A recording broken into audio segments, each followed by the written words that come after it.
జీవం కలిగిన యేసు ప్రభు నామంలో మీ అందరికి కూడా ప్రత్యేకమైన వందనాలు తెలియజేసుకుంటున్నాం. ప్రియమైన దేవుడి బిడ్డలారా, మరొక తరుణము, మరొక పునర్ధన దినము ప్రభువారు తనకు ఆరాధించుకోవడానికి, తనను స్తుతించుటకు, తనకు ప్రార్థించుటకు ఆయన ఇచ్చిన ఈ కృపను బట్టి ప్రభువారికి కృతజ్ఞతలు చెల్లించుకోవాలి. గతించిన వారం నుండి ఈ వారం వరకు కూడా తన కాపుదల, తన కృప మన పట్ల, మన కుటుంబాల పట్ల ప్రభువారు ఉంచినందుకు కృతజ్ఞతలు. దావీదు భక్తుడు 146వ కీర్తనలో 3వ వచనంలో ఒక మాట అంటాడు.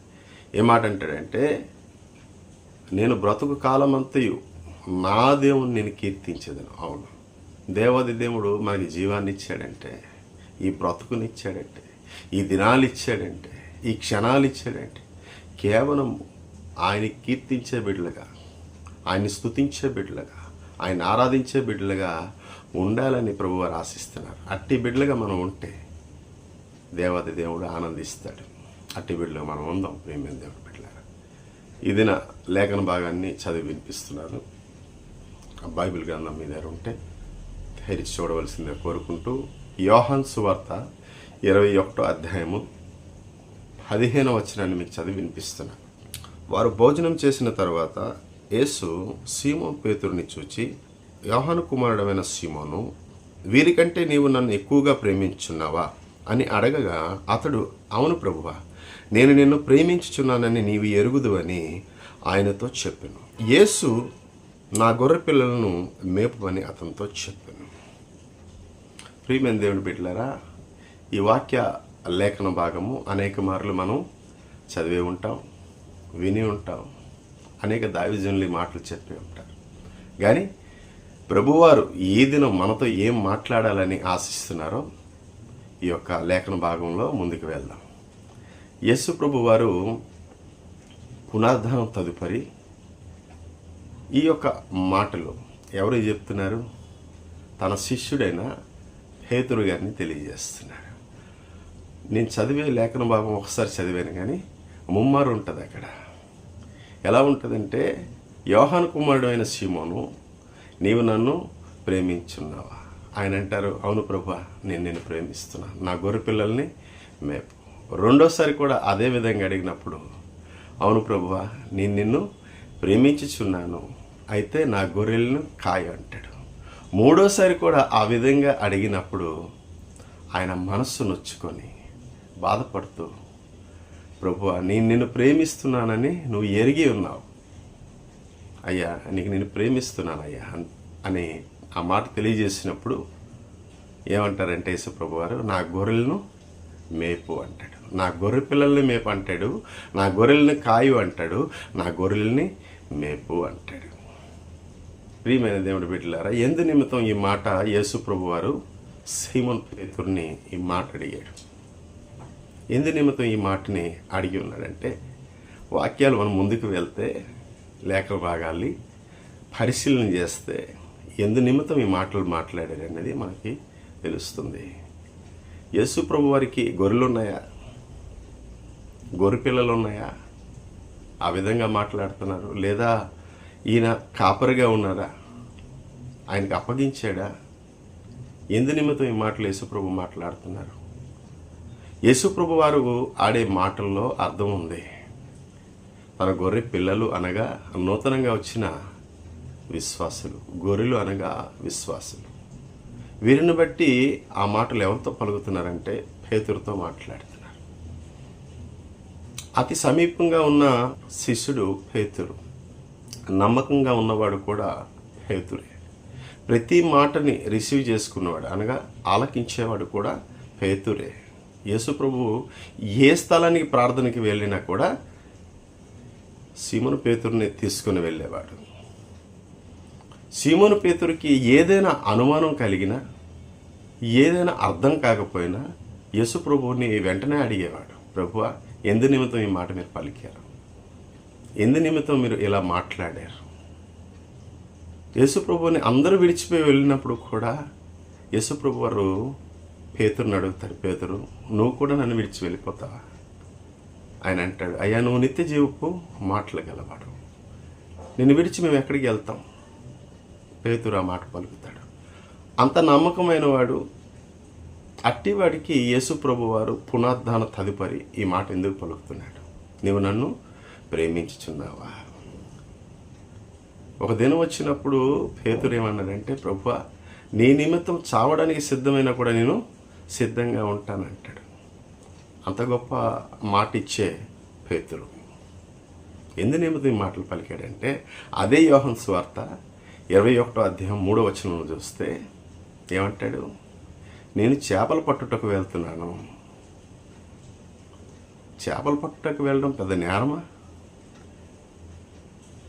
ప్రియమైన దేవుని బిడ్డలారా, ఏ స్థితి నుండి తీసుకొని వచ్చాడో యేసు ప్రభువారు మార్చాడు, స్థిరపరిచాడు, వాక్యంలో నిలబెట్టాడు. అదే పాత స్థితికి పేతురు వెళ్ళిపోవాలని ఆశించాడు. ఆయన వెళ్తూ వెళ్తూ అనేక మందికి తీసుకుని వెళ్ళాడు. ఆ స్థలంలో మనం చూసుకుంటే నతనీయులు ఉన్నారట, మరొక మాట చూస్తే జబదయి కుమారులు ఉన్నారంట, తోమా ఉన్నాడట, మరి ఒక ఇద్దరు శిష్యులు అక్కడ ఉన్నారు. వారందరూ కూడా ఏమన్నారంటే, మేము కూడా నీతో వస్తాం. చూడండి, యేసు ప్రభు వారు ఏం తెలియజేశారంటే పేతురు గారికి, పేతురు సాతాను మిమ్మల్ని జల్లీల్లో వేసి జాడించినట్లుగా, అంటే మీకు శ్రమకాలం వస్తుంది, మీకు బాధ అనేది వస్తుంది, ఇబ్బందులను వస్తాయి. ఎందుకంటే మీరు స్థిరంగా లేరు, వాక్యానుసార జీవితము నీలో లేదు గనుక నీ నిమిత్తం నేను ప్రార్థన చేస్తాను అంటాడు. లూకాసు సువార్త 22వ అధ్యాయం 31వ వచనం. నీ నిమిత్తం నేను ప్రార్థన చేస్తాను. నీవు స్థిరపడినప్పుడు, నీ హృదయము స్థిరపడినప్పుడు నువ్వేం చేయాలా? నీ సహోదరుల్ని నా తట్టు తిప్పు, వాక్యంలో వాళ్ళని నడిపించు, వాక్యాన్ని వారికి మేపు, వారు తొట్టెళ్ళిపోతే వారికి ఖాయం అని ఈ మాటలు ప్రభువారు జీవించి ఉన్న కాలంలో, భూమి మీద ఉన్న కాలంలో ఈ మాటలు పేతురు గారికి తెలియజేశారు. ఒక దినం వచ్చింది, ఏం చేస్తున్నాడు? మేపవలసిన వాడు, కాయవలసిన వాడు ఎక్కడికి తీసుకువెళ్తున్నాడంటే ఆ పాత స్వభావానికి. అందుకే యేసు ప్రభు వారు ఈ మాటని పలుకుతున్నారు. ఒక దినం ఉంటుంది పేతురు, నీకు నేను మేపాను, నీకు నేను కాశాను. నీ స్వభావం ఎలాంటిది? దుడుకు స్వభావం. నువ్వు అల్ప విశ్వాసిగా ఉంటివి, నీలో స్థిరత్వం లేదు, నీలో జీవం లేదు, నీ బ్రతుకంత శాపంగా ఉంటుంది. అప్పుడు నీ దగ్గరికి వచ్చా, నీ దోణిలో కూర్చున్నా, తండ్రి యొక్క మాటలు నేను చెప్పినప్పుడు కూడా నువ్వు గ్రహించలేదు. ఎప్పుడు? లూకాసు సువార్త 5వ అధ్యాయంలో మనం చూస్తే మాటలన్నీ ఉంటాయి. ఆ జనసమూహం అందరికి కూడా బోధించాడంటే యేసుప్రభు వారు. పేతురు అక్కడే ఉన్నాడు, ఆయన దోణిలోనే యేసుప్రభు వారు కూర్చున్నారు, కానీ గ్రహించలేదు. ఆ మాటలు ముగించిన తర్వాత అంట యేసుప్రభు వారు పేతురుని ఒక మాట అంటారు, అయ్యా వల వేయండి అని. పేతురు ఏమంటాడంటే, ప్రభువా రాత్రంతా మేము ప్రయాసపడ్డాం, ఒక్క చేప కూడా మాకు పడలేదు, కానీ నీ మాట ప్రకారంగా వలని వేస్తాం. ఆయన మాట ప్రకారం వల వేసినప్పుడు ఏం పట్టాయి? విస్తారమైన చేపలు పడ్డాయంట. 2 దోణులు నింపుకున్నారంట. వల పిగిలినంతగా వల పట్టలేదంట, అన్ని చేపలు పడ్డాయి. అప్పుడు గ్రహిస్తున్నాడు దేవుని మాటని. ఎందుకు? అక్కడ అద్భుతం జరిగింది, అక్కడ ఆశ్చర్యం జరిగింది. ఎన్నడూ మేము ఇన్ని చేపలు చూడలేదు మా బ్రతుకు దినాల్లో, మా జీవితంలో మేము ఇంత ఆశీర్వాదం చూడలేదు. మా బ్రతుకు ఇలా మారిపోద్దని మేము ఎప్పుడు కూడా అనుకోలేదు. ఎప్పుడు నమ్మాడంటే అద్భుతం చేసినప్పుడు నమ్మాడు. అక్కడ ఏమంటాడంటే పేతురు, ప్రభువా నేను పాపాత్ముడిని. అప్పుడు ఎరిగాడు.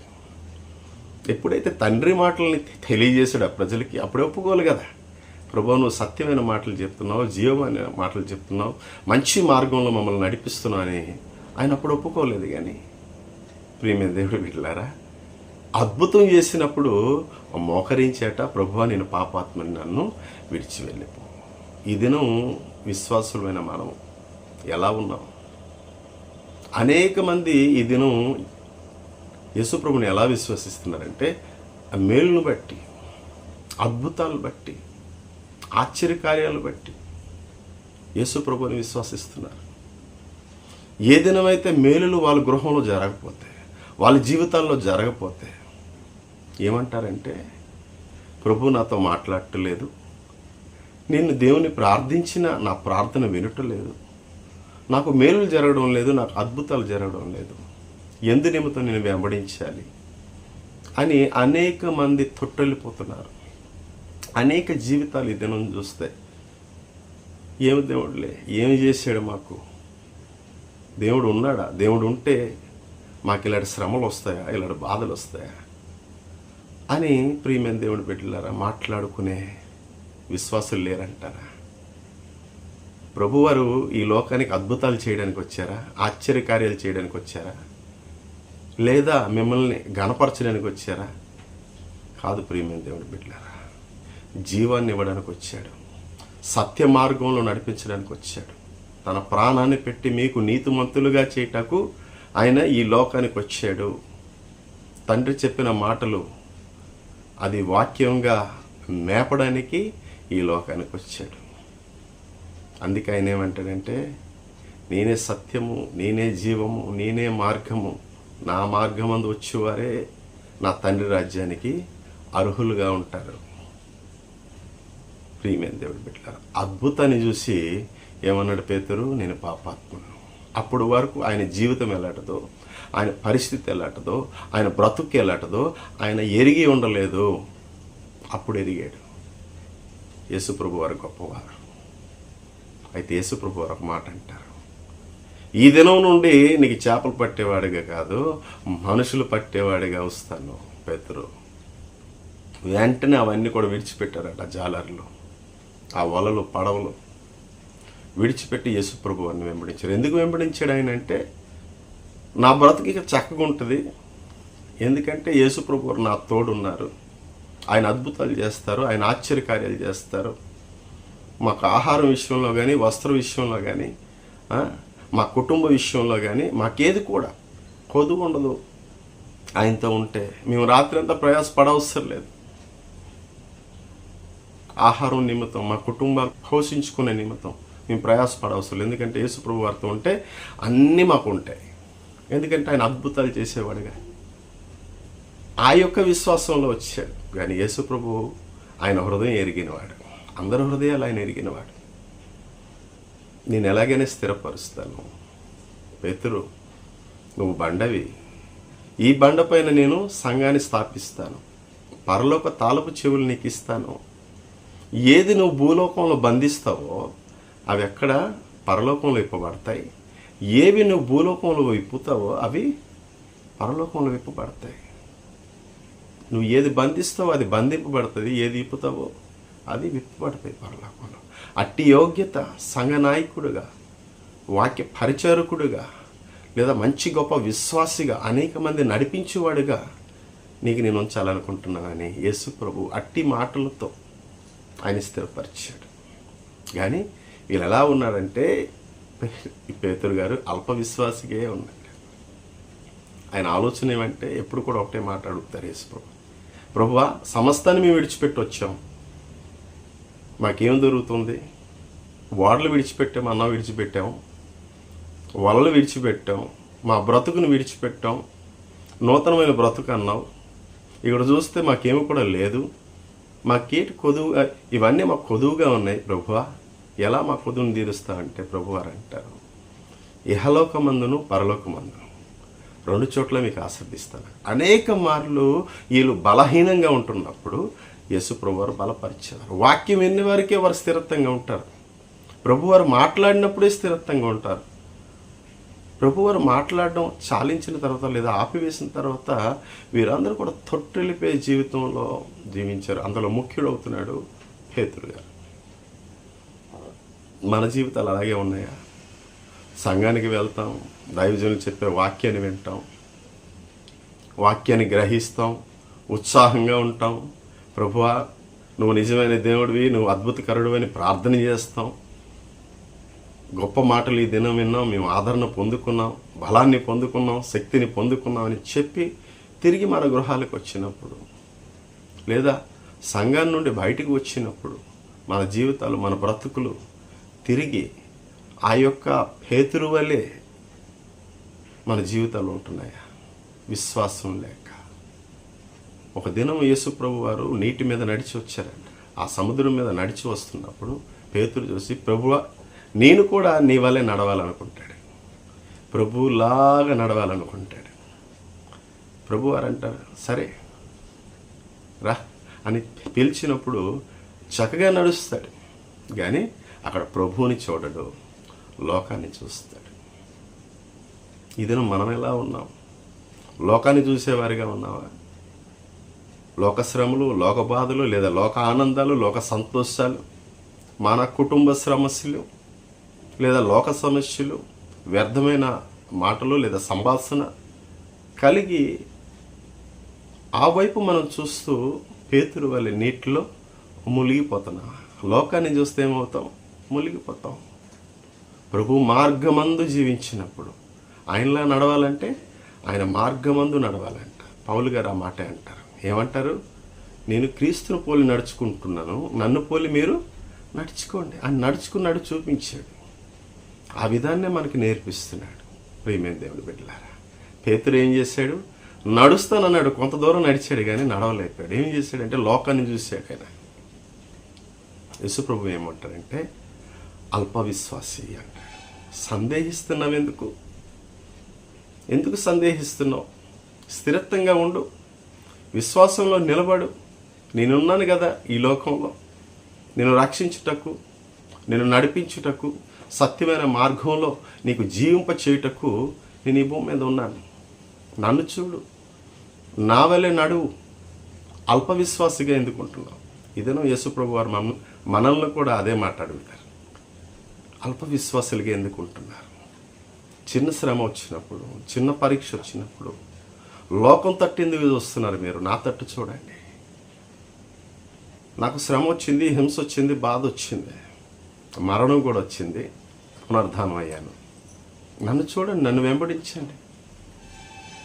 మీకు కూడా శ్రమ వచ్చినప్పుడు, మీ బాధ వచ్చినప్పుడు నన్ను చూస్తే మీ శ్రమ విముక్తిగా ఉంటుంది. నన్ను చూసేవారందరూ కూడా నిస్సహాయులుగా ఉండరు, సహాయులుగా ఉంటారు. అనేక మందికి ఆదుకునేవారుగా మీరు ఉంటారు. నా మార్గం అలాంటిది. మీరు అల్ప విశ్వాసులుగా ఎందుకు ఉంటున్నారు? యేసుప్రభు వారు లోకంలో ఎంతవరకు జీవించారో అంతవరకు కూడా పేతురు గారిని చూస్తే యేసుప్రభు పైన భారం వేసుకునే నడిచారు. ఆయన ఉన్నారు, మాకే భయం లేదు, మాకే కొదువు లేదు. కానీ ఆయన పరలోకపు తండ్రి, ఆయన మాకు నిత్య జీవం ఇవ్వడానికి వచ్చాడు, మనల్ని రక్షించి నీతిమంతులుగా చేయడానికి వచ్చాడు. ఆయన యొక్క మార్గంలో మేమందరం నడవాలి అని ఒక ఆలోచన కలిగి పేతురు జీవించలేదు. అందుకే యేసుప్రభు వారు ఈ మాట పలుకుతారు. నీ హృదయం స్థిరపడినప్పుడు, నీ మనసు స్థిరపడినప్పుడు నువ్వు ఇప్పుడు ఏం చేయాలా? నీ తోటి సహోదరులకి, నీ తోటి విశ్వాసులకి నువ్వు నా తట్టు నడిపించాలా. నీ కొరకు నేను ప్రార్థన చేస్తాను, ఎందుకంటే నీ మనస్సు స్థిరత్వంగా లేదు. ఆ విధంగా ఇక్కడ మాట్లాడారు యేసుప్రభు వారు. ఆయన పునరుద్ధానం అయిన తర్వాత పేతురు గారు ఏం ఆలోచించుకున్నారంటే, యేసుప్రభు వారు వచ్చారు, మాకేది కొదువు లేకుండా చేశారు, ఇంతవరకు కాపాడారు, ఆయన ప్రాణం పెట్టారు, పునరుద్ధానం అయ్యారు, ఆయన వెళ్ళిపోయారు. అయితే మా బతుకులు ఎలా? మా కుటుంబాలను మేము ఎలా పోషించుకోవాలి? మా జీవితాలు ఎలా గడపాలి? అయితే ఏ స్థితికి వెళ్ళిపోయావు? ప్రభు మీద ఆధారపడాలి కదా. ప్రభువారు అంటారు, మీకు నేను ఆదరణకర్తని ఇచ్చాను. ఆదరణకర్త మీలో ఉంటుంది, మీ పక్కన ఉంటుంది, మీ హృదయంలో ఉంటుంది. ప్రార్థన చేయండి, మీరు స్థిరత్వంగా ఉండండి, మీకేది కొదువు లేకుండా నేను చూసుకుంటానంటారు ప్రభువారు. ప్రార్థన చేయకుండా మొదటి స్థితికి వెళ్ళిపోయాడు. ఏ స్థితిలో ఉంటుడో, ఏ పాపపు స్వభావం ఉంటుడో, ఏ పాత జీవితం ఉంటుడో పాపాత్ముడని గ్రహించాడో ఆ స్థితిలో ఉన్నప్పుడు ఆ పరిస్థితులకు మళ్ళీ తిరిగి వెళ్ళిపోయి వెళ్తూ వెళ్తూ ఏం చేశాడు, ఇంకొంతమందిని తీసుకుని వెళ్ళిపోయాడు. వాళ్ళ విశ్వాసం స్థిరత్వం లేదు, అలాంటి వాళ్ళకి తీసుకుని వెళ్ళిపోయాడు. మంచి విశ్వాసమైన నీవే, వాక్యం ఎరిగిన వారు నీవే, ప్రభుతో ఉన్నవాడు నీవే, ప్రభుతో ప్రార్థనలో పాల్గొనేవాడు నీవే, అనేక విషయాలు ప్రభుతో మాట్లాడేవాడు, సందేహించేవాడు, అనుమానాలు అడిగేవాడు. ప్రభు నీతో అనేక మార్లు మాట్లాడి నేను స్థిరపరిచిన అవన్నీ అనుభవాలు నీలో ఉన్నప్పుడు నీవే తప్పుదం చేస్తే, నువ్వే పాత జీవితానికి వెళ్ళిపోతే, నీ శ్రమని తోటి విశ్వాసులు చెప్పి వాళ్ళని బలహీనులుగా చేస్తుంటే ప్రభు ఊరుకుంటాడా? ప్రభు మాట్లాడతాడు. ఆయన ఎలా మాట్లాడుతున్నాడంటే, నేను పాత జీవితానికి వెళ్తాను, లోకమైన సంతోషానికి, లోకమైన శాపానికి, లేదంటే నేను సినిమాలకి వెళ్తున్నాను, వ్యర్థమైన మాట్లాడడానికి నేను వెళ్తున్నాను అని అల్ప విశ్వాసుల దగ్గర మాట్లాడితే, నూతన విశ్వాసుల దగ్గర మాట్లాడితే వారు ఏం చేస్తారు? మేము కూడా నీతో వస్తాం. ఎందుకు? ఈయన గొప్ప విశ్వాసి, వాక్య పరిచారకుడు, ఈయన మాకందరికి నడిపించేవాడు, బండగా ఉంచాడు దేవుడు, ఈయన్ని మమ్మల్ని అందరూ నడిపించమన్నాడు. ఈయనే ఆ విధంగా జీవిస్తున్నప్పుడు మేము ఎలా జీవించాలి? ఆయన జీవిస్తున్న జీవితం మంచి జీవితమే కావాలి అనుకున్న నూతనమైన విశ్వాసులు కూడా నిన్నే వెంబడిస్తారు. నువ్వు మంచి విశ్వాసం అయితే స్థిరత్వంగా మనం నిల్చోవాలి. అందుకే యేసుప్రభు వారు అంటారు, నిన్ను నేను మేపాను, నిన్ను నేను కాశాను, నిన్ను నేను స్థిరపరిచాను, నిన్ను నేను నిలబెట్టాను, నిన్ను నేను సత్య మార్గంలో నడిపించాను, జీవ మార్గంలో నడిపించాను, నా తండ్రి రాజ్యంలో నీకు చోటిస్తానన్నాను, ముఖ్యుడిగా నీకు వస్తానన్నాను, ఈ భూలోకంలో నీకు ముఖ్యుడిగా వస్తానన్నాను. నువ్వేం చేస్తున్నావు? నా గొర్రె పిల్లల్ని మేపు, నా గొర్రెల్ని కాయు, నా గొర్రెల్ని మేపు, వాళ్ళని స్థిరపడేలాగా ఉంచు. నూతనంగా వచ్చిన విశ్వాసులకి వాక్యం ద్వారా మేపు. స్థిరంగా ఉన్నవారు తొట్టిల్లిపోకుండా అనేక వారు వారికి శ్రమ వచ్చినప్పుడు, బాధ వచ్చినప్పుడు వాక్యం ద్వారా వారిని కూడా మేపును.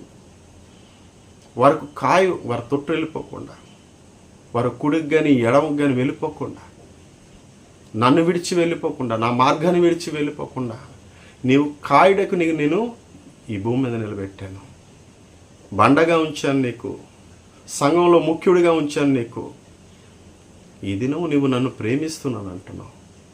ప్రేమించేవాడివైతే ఎలా ఉండాలి? నా గొర్రె పిల్లల్ని మేపు, నా గొర్రెలను కాయు, నా గొర్రెలను మేపు అంటాడు. అప్పుడే నీవు నన్ను ప్రేమించేవాడిగా ఉంటావు. ఈ దినం యేసు ప్రభువుని మనం వెంబడిస్తున్నాం, ఆయన ఆరాధిస్తున్నాం, ఆయన స్తుతిస్తున్నాం, ప్రభువా అని ఆయన్ని ప్రేమిస్తున్నావు. అంటే నువ్వు ప్రేమించే బిడ్డడుగా ఉంటే ఏం చేయాలా? తన తోటి విశ్వాసానికి నడిపించాలి, వాక్యాన్ని నేర్పించాలి. వాక్యంలో వాళ్ళు తొట్టిల్లిపోతుంటే, లోకానికి జారిపోతుంటే వాళ్ళని నిలబెట్టాలి, వారిని కాయాలి. నువ్వు కాపరువైతే, పాత విశ్వాసమైతే, లేకపోతే వాక్యం ఎరిగిన వాడివైతే, ప్రభువుని నేను ప్రేమిస్తానని చెప్పుట కాదు, నువ్వు ప్రేమిస్తే ఈ విధంగా చేస్తే నన్ను ప్రేమించేవాడుగా ఉంటావు. అందుకే యేసు ప్రభు వారు ఈ మాటని సీమోను పేతురుని ఈ మాట అడుగుతున్నాడు. యోహాను కుమారుడైన సీమోను, నీవు నన్ను ప్రేమించుచున్నావా? నువ్వు ప్రేమిస్తే ఏం చేస్తావు? నా గొర్రెల్ని మేపుతావు, నా గొర్రె పిల్లల్ని మేపుతావు, నా గొర్రెలను కాస్తావు. కాసేవాడిగా, మేపేవాడిగా నిన్ను ఉంచాను. అలా ఉంటేనే నువ్వు నన్ను ప్రేమించేవాడిగా ఉంటావు. ఆ మాటలు విన్నాడు పేతురు. అవును, ప్రభువు నాకు నిలబెట్టిన విధానం వేరే, నాకు నిలబెట్టే స్థానం వేరే, మంచి స్థానాన్ని నాకు ఇచ్చాడు. నా పాత స్వభావాన్ని, పాత జీవితాన్ని విడిచిపెట్టి నేను ప్రభువులో జీవించాను. ఈ దినము ఆ పాత స్వభావానికి లేదా పాత జీవితాన్ని నేను వెళ్తూ అనేక మందికి అల్ప విశ్వాసంలో నడిపిస్తున్నానేమో గ్రహించి ప్రభు పాద సన్నిధిలో తిరిగి పశ్చాత్తాపడి మరెన్నడూ కూడా ఆ పాత జీవితానికి ఆయన వెళ్ళలేదు. ఆనాటి నుండి ఏనాడు కూడా యేసు ప్రభు యొక్క గొర్రె పిల్లల్ని మేపాడు, ఆయన గొర్రెల్ని కాశాడు, ఆయన గొర్రెల్ని మేపాడు. కనుక ఒక్క ప్రసంగానికే ఎంతమంది? 3,000 మంది ప్రభుని విశ్వసించారు. ఒక ప్రసంగానికే 5,000 మంది ప్రభుని విశ్వసించారు. ఆ దినమే క్రైస్తవులు అనబడ్డారంట. ఎవరిని బట్టి? హేతుడిని బట్టి. అల్ప విశ్వాసిగా మరి లేడు ఆయన. దుడుకు స్వభావం ఆయనలో లేదు. ప్రభువారు ఎప్పుడైతే గద్దించారో, ప్రభువారు ఎప్పుడైతే మాట్లాడారో ఆయన అద్భుతాలు చేశాడు. పేతురు నడుస్తున్నప్పుడట ఆయన నీడ పడితే అంట అనేక మందికి స్వస్థత కలిగిందంట దినాల్లో. అట్టి అద్భుతంగా వాడబడ్డాడు. ప్రభు గద్దించిన తదుపరి ఈ దినం నువ్వు నేను ఎలా ఉన్నావు? అల్ప విశ్వాసులుగా ఉన్నావా? దుడుకు స్వభావాలుగా అలాంటి హృదయం కలిగి జీవిస్తున్నావు?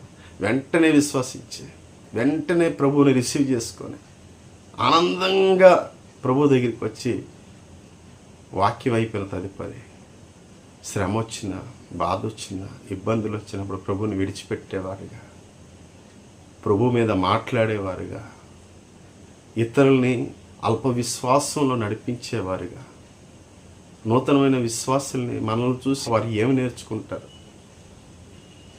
మన స్వభావాన్ని నెలకు చూపిస్తున్నామా? దుడుకు స్వభావాన్ని చూపించాడు. అలా చూపిస్తే విశ్వాసులు ఎలా నిన్ను వెంబడిస్తారు? నిన్ను చూసే యేసు ప్రభువుని వెంబడిస్తారు. ఎందుకంటే వాక్యం ఎరిగిన వాడు గనుక, నువ్వు కాపరివి గనుక, సంఘ నాయకుడు గనుక నువ్వు ఎలా ఉండాలి? స్థిరత్వం కలిగి అనేక మందికి నడిపించేవాడుగా ఈ భూమి మీద జీవిస్తే నిన్ను బట్టి దేవుణ్ణి మహిమ వస్తుంది. నిన్ను బట్టి అనేక మంది వెంబడిస్తారు ప్రభువారిని. ఆ విధంగా ఉండాలని ప్రభువారు ఆశిస్తున్నారు. నువ్వు ప్రభువుని ప్రేమించేవాడనైతే అనేక మందికి నడిపించేవాడుగా, వాక్యాన్ని వివరించేవాడుగా, వాక్యాన్ని తినిపించేవాడుగా. అది తీయగా ఉంటుంది, కొవ్వు మెదడుగా ఉంటుంది. తినిపించు. వారు తొట్టిల్లిపోతే కాయి వారికి, అయ్యా ఇది మంచి జీవితం కాదు, ఇది తప్పుడు జీవితం, ఆ జీవితాన్ని విడిచిపెట్టు, మంచి మార్గంలో జీవించు అని తోటి విశ్వాసులకి నడిపించేవాడిగా నువ్వు నేను ఉంటే దేవుడు మనల్ని ఆశీర్దిస్తాడు. అవును, ఈ బిడ్డ నన్ను ప్రేమించేవాడుగా ఉన్నాడని ఆయన పలుకుతాడు. అట్టి బిడ్డలుగా మనం అందరూ ఉండాలని ఆశిస్తున్నారు ప్రభువారు. ప్రేమ దేవుడు బిడ్డలారా, అట్టి బిడ్డలుగా ఉందాం. ప్రార్థన చేసుకుందాం. అందరు కళ్ళు మూసి. మహాపరిశుద్ధుడమైన ప్రభు, ప్రేమ కలిగిన మా తండ్రి, దయ కలిగిన మా దేవుడు నాయన, మీకు స్తోత్రాలు. ఇంతవరకు మీ కాపుదల కృపనిచ్చారు, మీకు స్తోత్రాలు. ఇదిగో నాయన, సీమోను పేతురుని నేను అడుగుతున్నావు, యోహాను కుమారుడమైన సీమోను, నీవు నన్ను ప్రేమించుచున్నావు. నువ్వు ప్రేమిస్తే నా గొర్రె పిల్లల్ని మేపు, నా గొర్రెలను కాయు. వారు తొట్టెలు పలకుండా, వారు కుడికి కానీ ఎడవకు కానీ తొట్టెలు పలకుండా వారు కాయు. అవును ప్రభు, అట్టి యోగ్యత నాయన ప్రభు తోటి విశ్వాసం మమ్మల్ని అందరినీ కూడా ఉంచండి. ఆ విధంగా నా ప్రభు విశ్వాసాలు మేము నడిపించగలిసే కృపను మాకు ఇవ్వండి. నిన్ను ప్రేమించేవారుగా మేమందరం ఉండుటకు మా కృపను అనుగ్రహించండి. చూస్తున్న ప్రతి బిడ్డని మీరు ఆస్వాదించి దీవించమని, మీరు మహిమ పొందుకోమని యేసు పుణ్యనామంలో చిన్న ప్రార్థనని వేడుకుంటున్నాను తండ్రి. ఆమేన్, ఆమేన్. దేవుడు మిమ్మల్ని అందరినీ దీవించి ఆస్వాదించునుగాక. ఆమేన్, ఆమేన్.